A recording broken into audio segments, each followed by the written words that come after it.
53 বছরে অনেক লড়াই হয়েছে, 90 সালেও লড়াই হয়েছে, কিন্তু এই যে সংবিধানের ক্ষমতা কাঠামোর বদল, রাষ্ট্রের প্রতিষ্ঠানগুলোর সংস্কার এবং তার মধ্যে ক্ষমতার ভারসাম্য আনা, আইনের সংস্কার করা, এই প্রশ্নগুলো রাজনৈতিক সংগ্রামে আমাদের কেন্দ্রীয় বিষয়ে পরিণত হয়নি।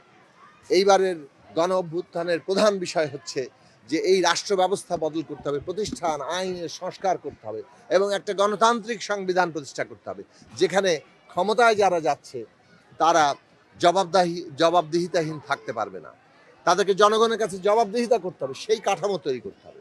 আজকে সেই লক্ষ্যে বাংলাদেশ এগিয়ে যাচ্ছে। আমরা আশা করি অন্তর্বর্তী সরকার এই যে বাংলাদেশের মানুষের আকাঙ্ক্ষা, সেই অনুযায়ী একটি গণতান্ত্রিক বাংলাদেশ সেটা প্রতিষ্ঠার পথটাকে সুগম করবে, সেইটাকে আরও এগিয়ে নিয়ে যাওয়ার ক্ষেত্রে সবাইকে সহায়তা করবে এবং রাজনৈতিক দলগুলো ন্যূনতম গণতান্ত্রিক বাংলাদেশ প্রতিষ্ঠার ক্ষেত্রে যে ঐক্য, সে ঐক্য বজায় রাখবে।